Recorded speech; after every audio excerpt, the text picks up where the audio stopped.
할렐루야. 오늘 하루를 허락하셔서 하나님께 예배로 출발케 하시는 우리 하나님 아버지께 영광을 돌리며 오늘 하루도 하나님께서 주시는 충만함으로 가득 채워지는 하루가 되시기를 소망합니다. 기도하겠습니다.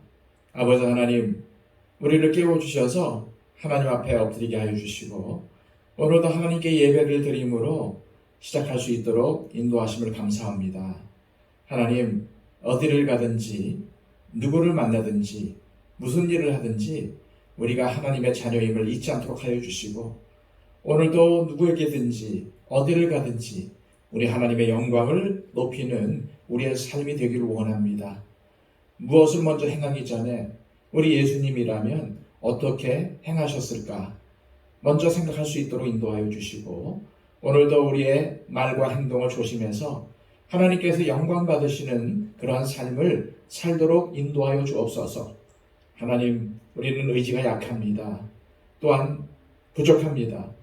하나님 앞에 오늘도 겸손히 엎드려오니 우리의 삶을 인도하여 주시고 또한 지도하여 주셔서 오늘도 하나님의 뜻대로 하나님께서 주신 말씀에 순종하며 살아갈 수 있도록 인도하여 주옵소서. 오늘 하루의 삶을 주님께 맡겨드리며 예수 그리스도의 이름으로 기도하옵나이다. 아멘. 다 함께 찬송가 452장 찬양 드립니다.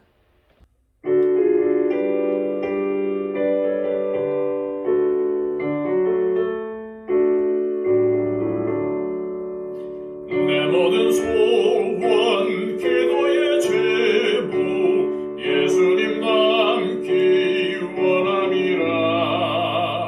예수님 형상 나이기 위해 세상에 보아하기 전에 예수님 닮기 내가 원하네.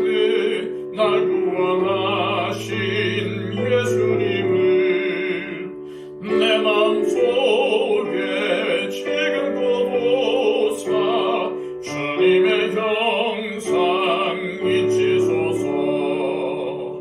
무한한 사랑 풍성한 긍휼 슬픈 자 위로하시는 주.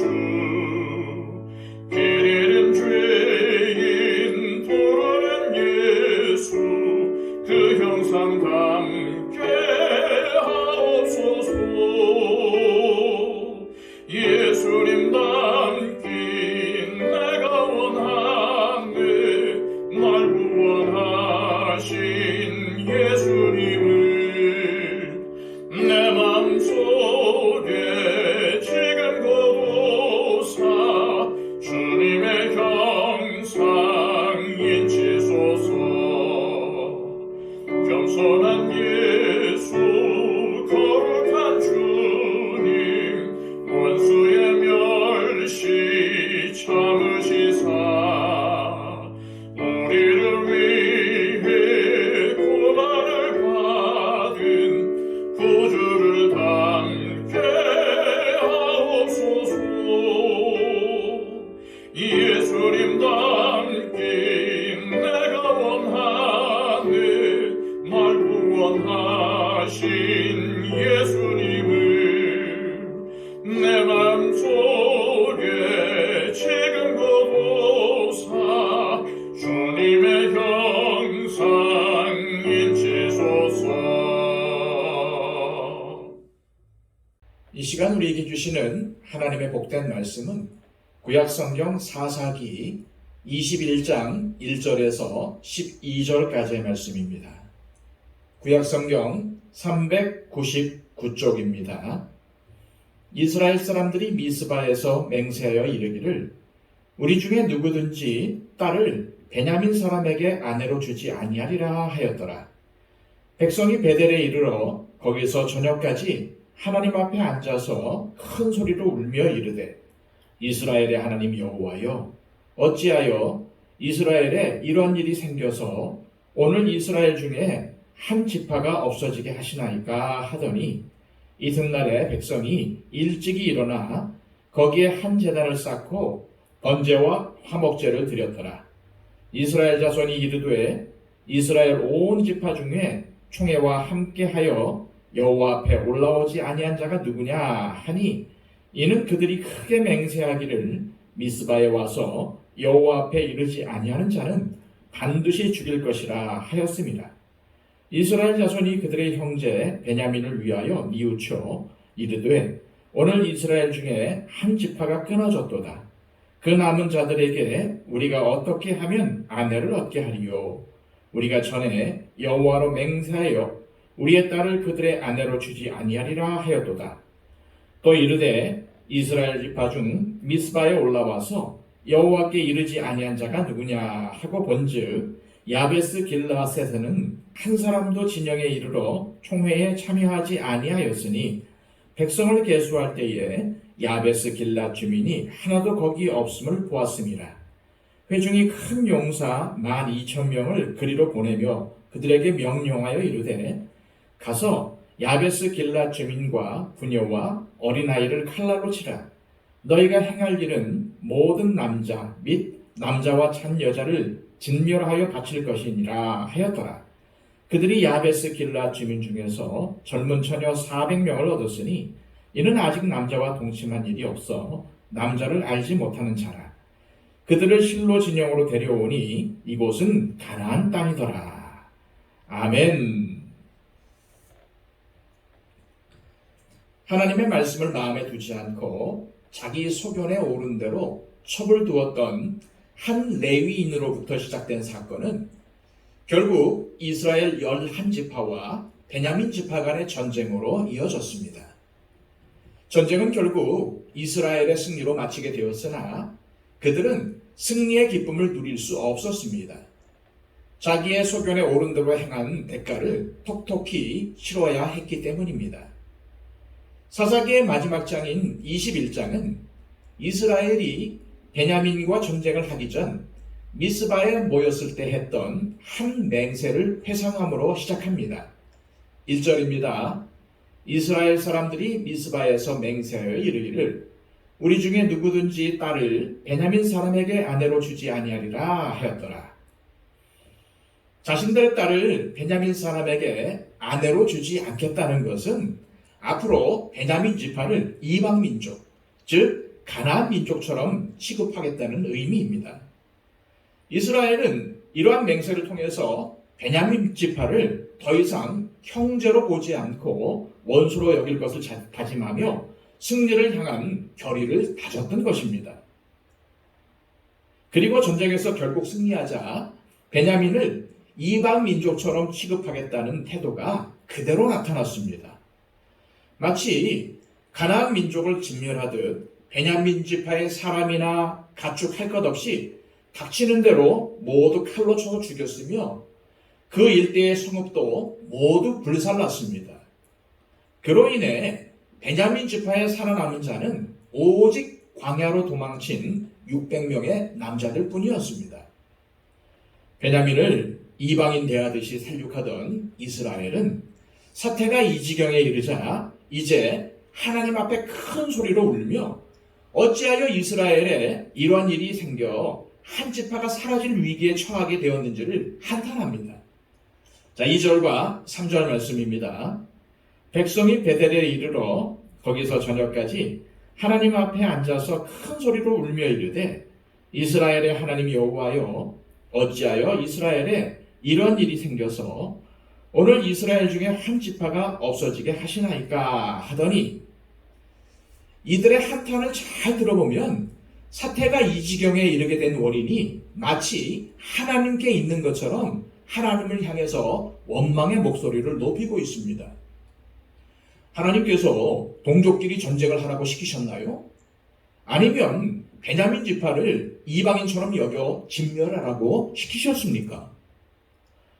하나님의 뜻은 제쳐두고 자기들 소견에 옳은 대로 처리해서 사태를 이 지경으로 만들어 놓고는 하나님께 책임지라는 듯 한탄하는 것입니다. 그리고 한 가지 의아한 것은 자신들의 딸을 베냐민 사람에게 아내로 주지 않겠다는 맹세가 잘못되었음을 인정하고 그 맹세를 취소하려고 하지 않는다는 것입니다. 왜 그들은 자신들의 맹세가 잘못되었다는 것을 인정하고 베냐민의 회복을 위해 그 맹세를 취소하지 않는 걸까요? 그것도 역시 자기들의 소견에 옳은 대로 행하였기 때문입니다. 한번 생각해 보십시오.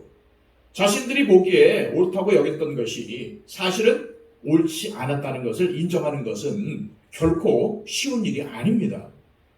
더욱이 그들의 맹세는 미스바에서 하나님 앞에 한 맹세였습니다. 그렇기 때문에 이스라엘은 결코 자신들이 했던 맹세가 잘못이 아니라는 확신이 있었던 것입니다. 베델에서 밤새 하나님 앞에 큰 소리로 울던 이스라엘 백성은 이른 아침 제단을 쌓고 하나님 앞에 번제와 화목제를 드렸습니다. 그러나 그들이 하나님께 드린 번제와 화목제는 형식뿐이었습니다. 6절에는 이스라엘 자손이 그의 형제 베냐민을 위하여 뉘우쳤다라고 되어 있습니다. 그러나 여기서의 뉘우침은 회개라기보다는 그저 안타까워했다, 근심했다, 혹은 후회했다 정도의 의미입니다. 무슨 말입니까?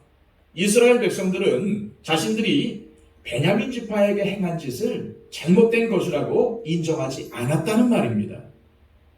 만약 그랬다면 자신들의 맹세를 취소하고 문제를 쉽게 해결했을 것입니다. 이스라엘 백성들은 베델에서 하나님을 향해 큰 소리로 울기도 했습니다. 그리고 하나님 앞에 번제와 화목제도 드렸습니다. 하지만 하나님께서 이들의 제사를 받으시고 이들에게 응답하셨다는 말씀은 없습니다. 이스라엘은 하나님의 응답을 기다리지 않았습니다. 하나님께서 왜 침묵하시는지 궁금해하지도 않았습니다. 이미 이스라엘에게는 자신들의 힘으로 베냐민에게 아내를 줄 비책이 떠올랐기 때문입니다. 그것은 자신들이 미스바 총회에서 했던 두 번째 맹세를 실행하는 것입니다. 미스바 총회에서 이스라엘은 자신들의 딸을 베냐민 사람에게 아내로 주지 않겠다는 맹세와 더불어 또 한 번의 맹세를 했습니다. 그것은 미스바 총회에 참석하지 않은 사람은 반드시 죽일 것이라는 맹세였습니다. 이 맹세를 실행해 미스바 총회에 참석하지 않은 사람들을 공격하고 그곳에서 처녀를 잡아와 베냐민 남자들에게 아내로 주는 것이 이스라엘이 세운 비책입니다. 이스라엘은 베냐민 지파에게 행한 살육을 해결하기 위해 또 다른 살육을 저지릅니다. 자신들의 잘못을 하나님 앞에 내어놓고 회개하며 화평 가운데 문제를 해결하려는 것이 아니라 자신들의 가진 힘으로 약한 자들을 공격해서 문제를 해결하려고 합니다. 그래서 이스라엘의 칼날은 야베스 길라 주민에게 향했습니다. 야베스 길라 주민이 표적이 된 이유는 단지 총회에 참석하지 않았다는 이유입니다.